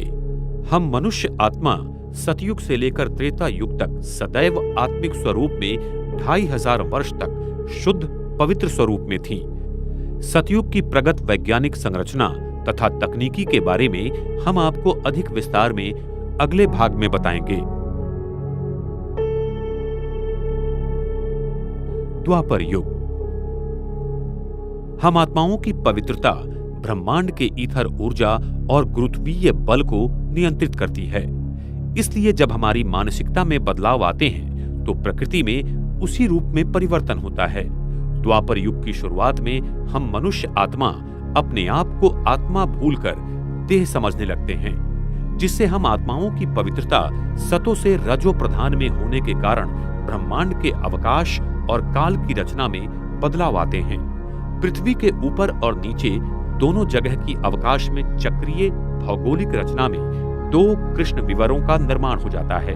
इस कारण पृथ्वी के केंद्रीय गाभा में विद्युत रोधक मूल द्रव्य का निर्माण हो जाता है और पृथ्वी का केंद्रीय गाभा जो एक चुंबकीय क्षेत्र था वो दो चुंबकीय क्षेत्र में बंट जाता है, जिससे सारे भूखंडों में हलचल हो जाती है और वो बिखर जाते हैं। इस घटना को वैज्ञानिक पेंजिया इवेंट के नाम से जानते हैं। पृथ्वी के चुंबकीय ध्रुवों की अदला बदल होती है। ये सत्य भी वैज्ञानिकों को सागर के तलों में मिला हुआ है। साथ ही साथ पृथ्वी के गाभा की चुंबकीय शक्ति कम होना शुरू हो जाती है, जो कलयुग के अंत में पूर्ण रूप से क्षीण हो जाती है। द्वापर युग में पृथ्वी पर आए भूकंप, प्रलय आदि के कारण ये अति प्रगत सतयुगी संस्कृति समुद्र में चली जाती है, जिसे आज लोग एटलांटिस एवं मारिया आदि नामों से ढूंढ रहे हैं। पृथ्वी के ऊपर और नीचे दोनों जगह पर दो कृष्ण विवरों का निर्माण हो जाने के कारण आकाश तत्व सिकुड़ जाता है और धरती के ऊपर आकाश तत्व में दो आकाश निर्माण हो जाते हैं। एक आकाश उत्तर ध्रुवीय से लेकर विषुववृत्त तक बनता है और दूसरा विषुववृत्त से लेकर दक्षिण ध्रुवीय तक बनता है। उत्तर ध्रुवीय आकाश तत्व में प्रकाश कण घड़ी की विरुद्ध दिशा में घूमते हैं, क्योंकि यहाँ पृथ्वी का चुंबकीय क्षेत्र घड़ी की विरुद्ध दिशा में घूमता है।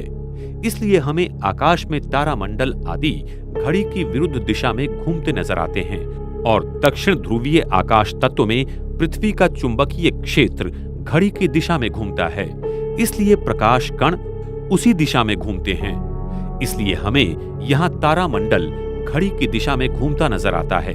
साथ साथ पृथ्वी की भूमंडलीय सीमा भी सिकुड़ जाती है और पृथ्वी अवकाश की परिमितीय अधिक चक्रीय हो जाने के कारण प्रकाश चक्रीय गति से शंकु की तरह पृथ्वी पर गिरने लगती है, जिससे अभी हमें पृथ्वी गोल नजर आती है। ये स्थिति ही वास्तविक रूप में ब्रह्मांड के गुरुत्वीय केंद्र को पृथ्वी के गुरुत्वीय केंद्र से 23.5 अंशों तक झुका देते हैं और द्वापर युग की शुरुआत में आकाश तत्व 70-80 अंशों में पृथ्वी की दिशा में घूम जाने से हो जाता है। पृथ्वी का विद्युत चुंबकीय क्षेत्र जो सतयुग में 100% था, वो द्वापर युग तक एक ही यूनिफाइड फील्ड था। वो टूटकर दो भागों में बंट जाता है। द्वापर युग से पृथ्वी पर ईथर शक्ति का स्रोत कम होना शुरू हो जाता है और इसकी आंतरिक संरचना बदलना शुरू हो जाती है। पृथ्वी केंद्रीय गाभा की शक्ति धीरे धीरे कम होना शुरू हो जाती है, जिससे द्वापर युग की शुरुआत में जियोलॉजिकल और इकोलॉजिकल परिवर्तन आना शुरू हो जाते हैं। परम धाम का मध्य गुरुत्वीय केंद्र जो शून्य था, वो हम आत्माओं की आत्मिक शक्ति के कारण पृथ्वी के मध्य गुरुत्वाकर्षण में बदल जाता है। इस परिवर्तन को समानांतरित करने के लिए परमात्मा को सूक्ष्म लोक का निर्माण करना पड़ता है। उसी समय आकाश तत्व में शुभ्र विवर के नीचे कृष्ण विवर का निर्माण हो जाता है और इस सूक्ष्म लोक में परमात्मा स्वयं आकर बस जाते हैं। द्वापर युग में पृथ्वी के मोनोपोल का दो ध्रुवों में परिवर्तन होने के कारण पृथ्वी के शक्तियों का केंद्रीयकरण बिखर जाता है और वो 13 चक्रों में बंट जाता है, जो आज संसार में अलग अलग जगह पर है और उसी चक्रों द्वारा पृथ्वी की शक्ति का संचार इस प्राणी जगत में होता रहता है। इन चक्रों का ज्ञान हम आत्माओं को द्वापर युग में हुआ था और हमने अपनी आत्मिक शक्ति से ये जान लिया था कि पृथ्वी की इन चक्रों को अगर ईथर ऊर्जा से हम चार्ज करेंगे तो पृथ्वी पर प्राकृतिक आपदाएं कम होंगी। इसलिए हमारी प्राचीन सभ्यताओं ने पिरामिड आदि का निर्माण किया, जिसके कारण वो ईथर ऊर्जा इस धरती को मिल सकी और धरती में ऊर्जा का संतुलन बना के रखा। लेकिन जैसे जैसे समय बीतता चला गया, हम आत्माओं ने अपने विकर्मों द्वारा पृथ्वी पर बहुत सारे अत्याचार किए और साथ साथ पृथ्वी के इन चक्रों का संतुलन बिगाड़ते गए, जिसके कारण भूकंप, बाढ़, सुनामी आदि बहुत संख्या में आ रहे हैं। जो सप्तऋषि तारे पहले एक ही लाइन में थे, वो अलग अलग दिशा में बंट जाते हैं और तारामंडल में राशि चक्र का निर्माण हो जाता है। इन्हीं राशि चक्र के तारामंडल का और ग्रहों का हमारे डीएनए पर प्रभाव पड़ता जाता है और वो हमारी कुंडली को प्रभावित करते हैं। जब हम देह अभिमान में आ गए, तब यही ग्रह और तारे हमारे जीवन की स्थिति को परिवर्तित करना शुरू कर देते हैं। यही ईथर शक्ति हमारे डीएनए की संरचना करते हैं और डीएनए फिर भौतिक शरीर का निर्माण करती है। यही कुंडलिनी शक्ति जो सतयुग में सहस्त्रा चक्र में थी, वो फिर से आज्ञा चक्र तथा द्वापर युग में हृदय चक्र और कलयुग में मूलाधार चक्र में आकर बैठ जाती है, जिसको जागृत कर फिर से सहस्त्र में ले जाने का पुरुषार्थ योगी हठयोगी करते रहते हैं। ये कुंडलिनी शक्ति ईथर शक्ति का सूक्ष्म रूप है जो विज्ञान अभी तक नहीं खोज पाया। विश्व की घनता बढ़ने के कारण विश्व का प्रसारण होने लगा, जो वैज्ञानिकों को अभी दिखाई दे रहा है। अधिक घनता होने के कारण ईथर ऊर्जा हर प्राणी मात्र में घटती जा रही है। इसके लिए अनेक आविष्कार किए जा रहे हैं। द्वापर युग के शुरू में मैटर और एनर्जी परिवर्तित होकर डार्क मैटर और डार्क एनर्जी बन जाती हैं, जिसे अभी वैज्ञानिक खोज रहे हैं। जिसका मुख्य कारण है हमारी संकल्प शक्ति, जिसमें आत्म अभिमानी की वजह देह अभिमानी की जागृति आ जाती है और हमारे विचार प्रकृति को अपवित्र बना देते हैं। हमारी पवित्रता ही प्रकृति के सारे तत्वों को नियंत्रित करती है। जब हम पवित्र थे तब प्रकृति हमारी दासी थी, और अभी जब हम अपवित्र बने तब हम प्रकृति के दास बने। हम आत्माओं की मानसिक शक्ति, जो सतयुग में ब्रह्मांड की पिंडीय शक्ति के साथ सृष्टि पर खड़ी थी, वो द्वापर युग में अलग अलग हो जाती हैं। द्वापर युग में हम अपने आप को शरीर समझने के कारण दुखी और अशांत हो जाते हैं। हम आत्माओं का तीसरा नेत्र बंद हो जाता है। ईश्वर की प्रार्थना करते हैं और उसे ढूंढते रहते हैं। इसी द्वापर युग से हर धर्म संस्थापक आकर अपने अपने धर्म की स्थापना करते हैं। सभी धर्म आत्माओं ने ईश्वर की आराधना, प्रार्थना, ध्यान सिखाया और कर्मों के गुह्य गति का ज्ञान समझाने का प्रयास किया। तब से पाप पुण्य की परिभाषा प्रचलित हुई। जो हम आत्माएं सतयुग त्रेता युग में जीरो विजन में थीं, वो द्वापर और कलयुग में नैरो विजन में चली गई। अभी संगम युग में हम अभी एरो विजन में हैं। धर्म सत्ता, राज सत्ता, विज्ञान सत्ता और श्रेष्ठ कर्मों की सत्ता सतयुग और त्रेता युग में एक के हाथ में थी। वह द्वापर और कलयुग में अनेक सूत्र में बिखर जाती हैं और अल्प लोगों में बट जाती हैं, जिससे हम दुखी और अशांत हो जाते हैं। पृथ्वी जो सतयुग में कमल जैसे खिली हुई थी, वो फिर द्वापर युग में ऑप्टिकल रेडियल बन जाती है, जिससे वो उसे गोल दिखाई देती है और फिर आगे चल के कमल जैसी बन जाएगी। द्वापर युग के आरंभ में हमारी पवित्रता भंग होने के कारण हमारे शरीर के डीएनए की संरचना में परिवर्तन आ जाते हैं और हमारे मस्तिष्क में सूक्ष्म कृष्ण विवर बन जाता है।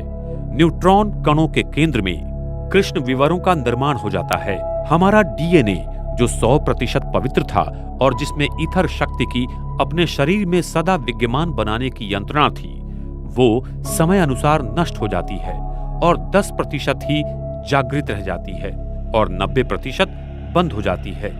इस 10% भाग में हमारे पूर्व जन्म के कर्म, संकल्प की रिकॉर्डिंग बंदिस्त हो जाती है और उसी की बदली संरचना के कारण जो डीएनए का 10% भाग होता है, उसका निर्माण होता है और उसके हिसाब से हमारे शरीर का निर्माण होता है।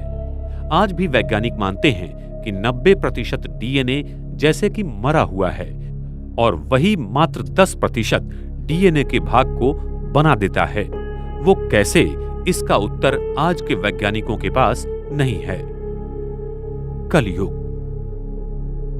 कलयुग के अंतिम समय पर स्वयं परमात्मा 1936 में इस भारत भूमि में साकार प्रजापिता ब्रह्मा के तन में प्रवेश करते हैं और उनके द्वारा इस सारे ब्रह्मांड के आदि, मध्य और अंत के कर्मों का ज्ञान देते हैं, जिसे दिव्य अवतरण कहा जाता है। जब स्वयं परमात्मा भारत भूमि पर आते हैं, तब उनके सर्वोच्च ईथर शक्ति के भंडार होने के कारण इस भारतीय भूखंड की चुंबकीय शक्ति बढ़ने लगती है। इस ईथर ऊर्जा के कारण वैज्ञानिकों को E=mc² आदि अनेकानेक शोध लगने शुरू हो जाते हैं। पृथ्वी का केंद्रीय गुरुत्वीय बल बढ़ने का कारण है विश्व का गुरुत्वीय केंद्रीय बल, जो ब्रह्मांड में ध्रुवीय तारा के ऊपर बना हुआ है। वो विश्व का प्रसारण होने के कारण तथा अवकाश ब्रह्मांड की चक्रीय गति बढ़ने के कारण धीरे धीरे नीचे आ रहा है। ये ध्रुवीय तारा आने वाले समय में पृथ्वी के बहुत करीब आ जाएगा, जिसके कारण उसकी स्वर्णिम प्रकाशमान ईथर ऊर्जा से प्रकृति के मूलभूत ऊर्जा का बहुत बड़ा परिवर्तन होगा। जैसे सिलिकॉन जो सेमीकंडक्टर है, वो बैड कंडक्टर बन जाएगा और दुनिया के सारे संगणक और इलेक्ट्रॉनिक साधन बंद हो जाएंगे। सारी इलेक्ट्रॉनिक प्रणालियां बंद होने के कारण दुनिया में हाहाकार मच जाएगा और साथ साथ यूरेनियम आदि धातु में अपने आप विकेंद्रीकरण होना शुरू हो जाएगा, जिससे दुनिया भर में बने हुए आणविक शस्त्रों का अपने आप विस्फोट हो जाएगा, जिससे सृष्टि पर महापरिवर्तन की प्रक्रिया शुरू हो जाएगी। सृष्टि परिवर्तन की प्रक्रिया का पहला चरण आणविक शस्त्रों के भयंकर विस्फोट से सृष्टि परिवर्तन की अनेक प्रक्रिया को उत्तेजित करेगा। अणु बॉम्ब, हाइड्रोजन बॉम्ब का प्रचंड विस्फोट पृथ्वी पर छोटे सूरज का काम करेगा। आणविक बॉम्बों से करीब 10 लाख डिग्री सेल्सियस तापमान थोड़े समय के लिए हो जाएगा, जिसे सारे धातु, मनुष्य, संपत्ति, वस्तुएं और पर्वत आदि विस्फोट होकर पिघल जाएंगे। अणु बॉम्ब के इसी ऊर्जा पिघलने के कारण पृथ्वी के केंद्रीय गाभा के ऊपर बना सिलिकॉन पूरी तरह से पिघल जाता है। पृथ्वी के समुद्र में बर्मुडा और फॉर्मोसा ट्रायंगुलर क्षेत्र हैं। वो पृथ्वी के केंद्रीय गाभा के 2 द्वार हैं, जो सिर्फ पानी से ढके हुए होने के कारण पृथ्वी के सबसे ज्यादा गुरुत्वीय बल के क्षेत्र में हैं। इसलिए कोई भी हवाई या पानी पर चलने वाला जहाज इन क्षेत्रों में जाते ही गायब होकर पृथ्वी के अंदर चला जाता है। इसलिए इन क्षेत्रों को डेविल सी कहते हैं। इन्हीं क्षेत्रों से अति प्रकाशित ईथर ऊर्जा के द्वारा प्रचंड विद्युत शक्ति से पृथ्वी का केंद्रीय गाभा पुनः चार्ज होगा। अंत में इस अति प्रकाशित ईथर ऊर्जा की शक्ति से पृथ्वी के चुंबकीय गाभा के बीच का विद्युत विरोधक द्रव्य पिघल जाता है, जिससे सारी पृथ्वी की चुंबकीय शक्ति में परिवर्तन आ जाएगा और यही परिवर्तन पृथ्वी के दोनों ध्रुवों को समाकर एक ही मोनोपोल में परिवर्तित कर देगा। आइंस्टाइन बोसॉन कंडेंसेशन की भाषा में पृथ्वी का केंद्रीय गाभा एक सुपर एटम बन जाएगा और पृथ्वी की गुरुत्वीय शक्ति बहुत बढ़ जाएगी, जिसका केंद्र भारत होगा। पृथ्वी की चुंबकीय शक्ति में परिवर्तन आने के कारण दुनिया में अनेक तूफान, सुनामी, चक्रवात और भूचाल आदि ज्यादा संख्या में आ जाएंगे। दुनिया का 96% बर्फ जो दोनों ध्रुवों पर जमा है वो पिघल जाएगा और समुद्र की ऊंचाई 300 से 400 फीट बढ़ जाएगी, जिससे दुनिया भर में समुद्र किनारों पर बसे सारे शहरों का विध्वंस हो जाएगा। दुनिया के सारे भूखंड विध्वंस होकर भारत की ओर केंद्रित हो जाएंगे, जिसे हम पेंजिया और गोंडवाना लैंड कहते हैं। ये प्रक्रिया बहुत ही अद्भुत और विशाल है। वैज्ञानिक जिन क्रियाओं को होने के लिए लाखों करोड़ों साल का समय लगता है, ऐसा मानते हैं कि वो क्रियाएं पलक झपकते ही कुछ ही समय में शुरू हो जाएंगी और इस पृथ्वी के ध्रुवों का केंद्रीयकरण होकर पृथ्वी पर बिखरे हुए सारे शक्तियों के चक्रों का ईथर शक्ति द्वारा एक ही मोनोपोल में केंद्रीयकरण हो जाएगा, जिसके द्वारा सारे पृथ्वी पर वो ईथर शक्ति सभी प्राणी मात्रा और प्रकृति की ऊर्जा में निरंतर प्रवाहित होती रहेगी। यही ईथर शक्ति ब्रह्मांड में सारे क्वांटम चेंजेस लाएगी, जिसके कारण मानो बिग बैंग जैसे परिस्थिति का निर्माण होगा, क्योंकि परमात्मा जो 10 मितीय विश्व में रहते हैं वो इसी सूक्ष्म ईथर शक्ति के द्वारा ब्रह्मांड और सृष्टि के हर कणों का विकेंद्रीकरण बाहर की दुनिया से करेंगे, जिससे थर्मोडायनामिक के दूसरे नियमों द्वारा सृष्टि की एंट्रोपी शून्य हो जाएगी। ब्रह्मांड के सारे भौतिक कणों का विकेंद्रीकरण की स्थिति बन जाती है, जिसका प्रतिबिंब उन्हें अभी के ब्रह्मांड के कणों में प्राप्त होता है, जिस कारण वो सोचते हैं कि ये सारे कण कभी एक समय एकत्रित थे और आज बिखर गए, जिससे आगे चलकर ये विद्यमान जगत बन गया। परमात्मा की पराशक्ति के द्वारा हमारे मस्तिष्क में द्वापर युग के आरंभ में जो सूक्ष्म कृष्ण विवर बना हुआ था वो नष्ट हो जाएगा और हमारा अचेतन मन पूरी तरह खुल जाएगा और दुनिया की सभी आत्माओं को अपने असली स्वरूप का ज्ञान हो जाएगा कि हम वास्तव में आत्मा हैं और न कि ये भौतिक शरीर, और साथ साथ अपने सच्चे आत्मिक पिता का ज्ञान संसार की सभी आत्माओं को होगा, जिससे सारे संसार को ईश्वर का परिचय और अनुभव हो जाएगा।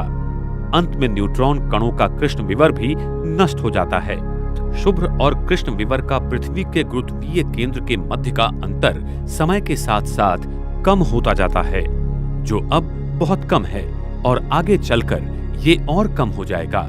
इसके कारण प्रकाश की किरणें अधिक वक्रमान हो जाती हैं, जो कि शुभ्र विवर का पृथ्वी के गुरुत्वीय केंद्र की शक्तियों के साथ का संबंध है। अभी ध्रुवीय तारा नीचे आने के कारण ब्रह्मांड के मध्य भाग में आकाश तत्व फैल रहा है, जिसके कारण वैज्ञानिकों को ये विश्व प्रसरण होता हुआ नजर आता है। उन्हें आकाश गंगा एक दूसरे से अधिक दूर जाती दिखाई दे रही है। तारों का दूर जाना प्रकाश की स्पेक्ट्रम से पता चलता है। अभी प्रकाश की तरंगों में रेडशिफ्ट इसी के कारण मिल रही हैं। ध्रुवीय तारा की गति हमारे मानसिकता की पवित्रता पर आधारित होती है। द्वापर युग से लेकर कलयुग तक हमारी पवित्रता में निरंतर गिरावट आने के कारण हमारी कुंडलिनी शक्ति, जो सतयुग त्रेता युग में सहस्त्र चक्र में थी, वो आज्ञा चक्र, फिर हृदय चक्र और अभी कलयुग में मूलाधार चक्र में आ जाती है। इसके कारण ध्रुवीय तारा भी धीरे धीरे नीचे आना शुरू हो जाता है और साथ साथ पृथ्वी के संग उसका केंद्र बिंदु थोड़ा झुकना शुरू हो जाता है, जो अभी कलयुग में 23.5 अंश तक आ जाता है। इसलिए सारा आकाश तत्व हमें अभी 23.5 अंश झुका हुआ नजर आता है। सहस्त्र चक्र से नीले रंग की प्रकाश की किरणें फैलती हैं और मूलाधार से लाल रंग की, जो अभी विश्व में हमें तारों से प्रकाश की लाल रंगों की तरंगे मिल रही हैं। ब्रह्मांड का इस तरह फैलना और फिर सिकुड़ जाना, इसके कारण वैज्ञानिक इसे बिग बैंग द्वारा निर्माण हुआ बताते हैं, लेकिन ये ब्रह्मांड अनादि है। इसका न कभी निर्माण हुआ है और न ही कभी अंत होगा। सिर्फ ब्रह्मांड का परिवर्तन ही होता है। अभी ध्रुवीय तारे के नीचे आने की गति ज्यादा होने के कारण ब्रह्मांड में कई जगह आकाश गंगाएं पीछे से खींचती हुई दिखाई दे रही हैं, जिसे वैज्ञानिक डार्क फ्लो प्रॉब्लम बता रहे हैं। उन्हें ये पता नहीं पड़ रहा है कि ये क्या हो रहा है। वैज्ञानिकों ने जो उपग्रह ब्रह्मांड में दूर भेजे थे, वो फिर से पृथ्वी की ओर आ रहे हैं। वो क्यों आ रहे हैं, ये उन्हें पता नहीं चल रहा। इस ब्रह्मांड की चक्रीय अवकाश प्रणाली का ज्ञान उन्हें नहीं होने के कारण उन्हें इस बात का आश्चर्य हो रहा है। पृथ्वी का केंद्रीय गाभा पूरी तरह चार्ज होने के कारण पृथ्वी के ऊपर का आकाश तत्व भी बहुत चार्ज हो जाता है, जिससे सारा तारामंडल बहुत धीमी गति से घूमेगा और पृथ्वी पर दिन रात 21-21 घंटों के हो जाएंगे। वो फिर त्रेता युग में 18-18 घंटों के, द्वापर युग में 15-15 घंटों के और अभी कलयुग में 12-12 घंटों के हो जाते हैं।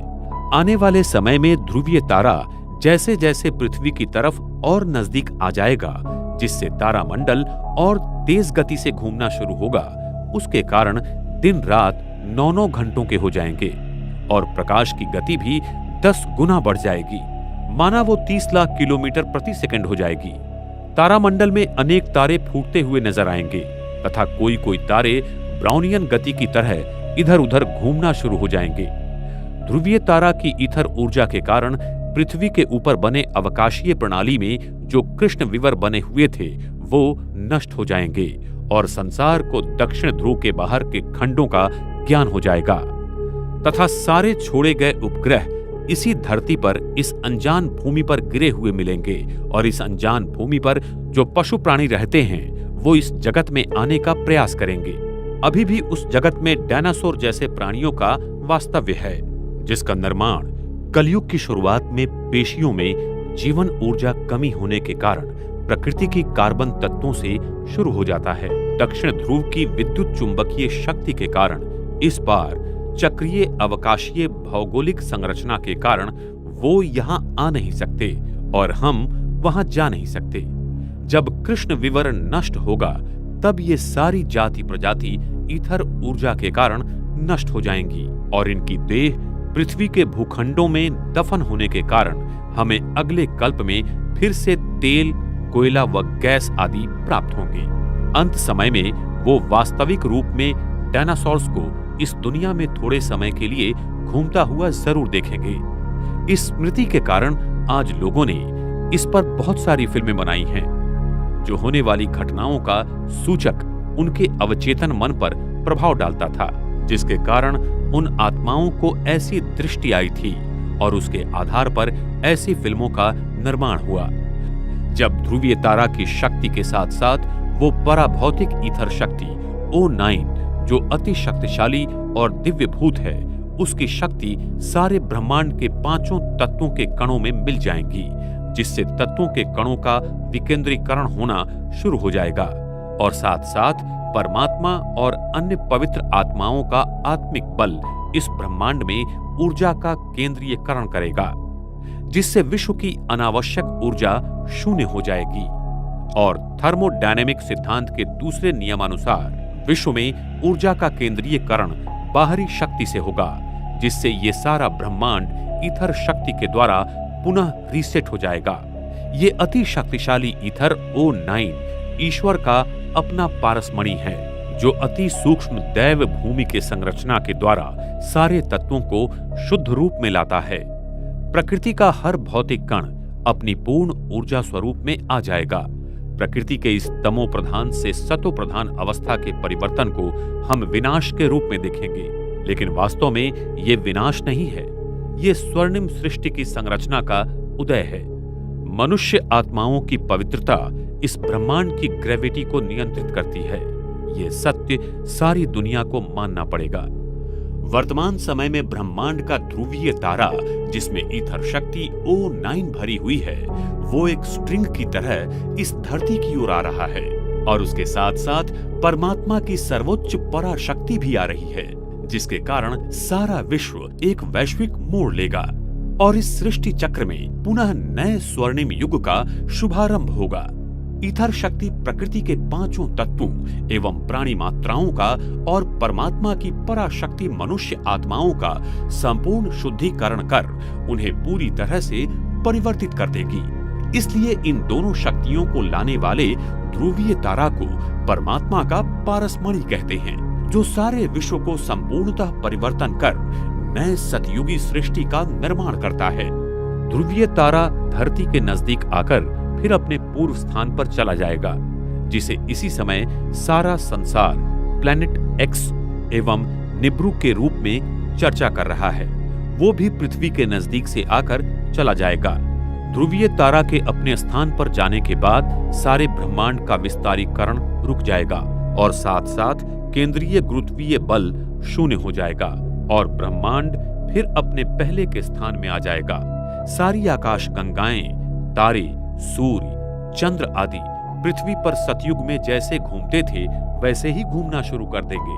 प्रकाश की गति धीमी होने के कारण पृथ्वी के दोनों ध्रुवों पर भेजे गए सारे उपग्रह नजर आने लगेंगे, जिससे पृथ्वी गोल नहीं बल्कि चकती रूप में है।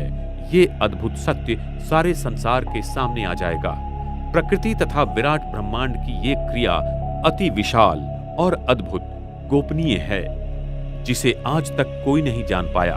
ये सारे सत्य हमें आने वाले समय में प्रत्यक्ष मिलेंगे। माउंट आबू, सृष्टि परिवर्तन की प्रक्रिया का स्थान।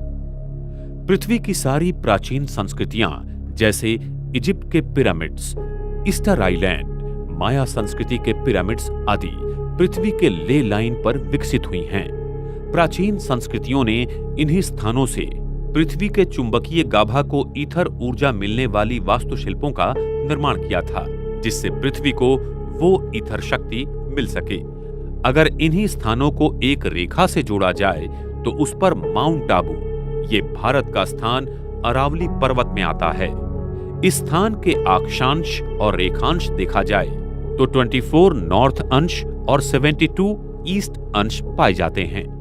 ध्रुवीय तारा का पृथ्वी के साथ का 23.5 अंशों का झुकना और आकाश तत्व पृथ्वी के साथ 72 अंशों में उठना इसी माउंट आबू स्थान पर मिल जाता है, जो पृथ्वी का अभी केंद्र बिंदु है। तो विश्व परिवर्तन की प्रक्रिया यहीं से शुरू होती है। जिस प्राचीन राजयोग को सीखने की चाहत सारा संसार करता है, उसी राजयोग को सिखाने के लिए स्वयं सर्वोच्च परमात्मा शिव इस माउंट आबू की धरा पर आकर सारे विश्व का परिवर्तन कर रहे हैं।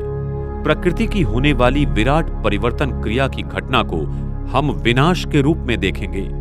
उस समय धरती का गुरुत्वीय केंद्र आबू पर्वत के नीचे होगा, जहां पारा भारी मात्रा में है, और यही गुरुत्वीय केंद्र उस परम धाम के शुभ विवर के गुरुत्वीय केंद्र से सरल रेखा में जुड़ जाएगा और विश्व की समस्त आत्माओं को परमात्मा धर्मराज के रूप में फिर से शुद्ध बनाकर वापस घर ले जाएगा। परम धाम के शुभ विवर का द्वार हर 5000 वर्ष के बाद खुलता है। ये एक रिवर्स क्लिकिंग मैकेनिज्म है जो अति अद्भुत है।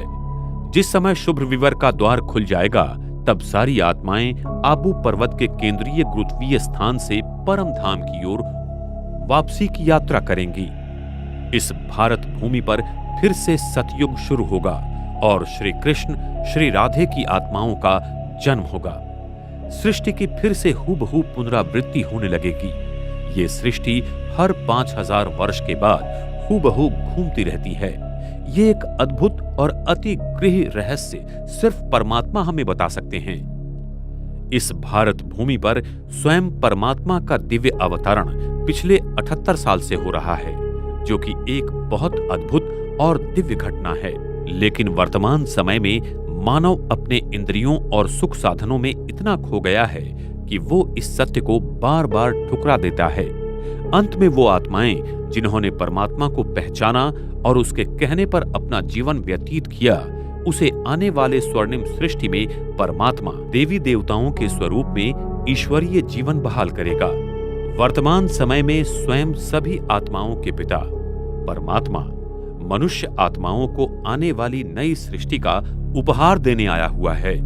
इसलिए हरेक आत्मा अपना उपहार उस परम पिता परमात्मा से लेकर स्वयं को ईश्वरीय शक्ति से भरपूर करे, जिससे इस पृथ्वी पर आने वाली स्वर्णिम सृष्टि में वो जाने के लायक बन सके तथा ईश्वर के इस महान कार्य में सहयोगी बनकर आने वाली स्वर्णिम सृष्टि का निर्माता बनकर अपना भाग्य बनाए।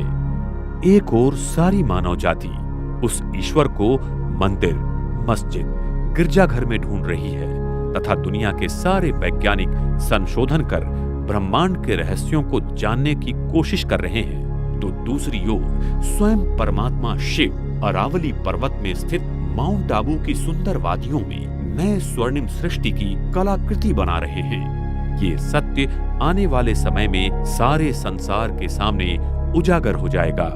हाल ही में दुनिया भर के निकोला टेस्ला के चाहने वाले इस बात को मान रहे हैं कि वो महान वैज्ञानिक निकोला टेस्ला दुनिया में फिर से आएगा, क्योंकि टेस्ला ने खुद जुलाई 17, 1930 में कहा था, अभी नहीं लेकिन भविष्य में उचित समय आने पर मैं कुछ ऐसी उद्घोषणा करूंगा जो कि आपने किसी परिकथा में भी नहीं सुनी होगी। अब वक्त आ गया है कि ये संसार उस महान निकोला टेस्ला के विज्ञान की झलक फिर से देखेगा। निकोला टेस्ला का अनंतता और अमरत्व का विज्ञान दुनिया के सामने आने वाले समय में होगा।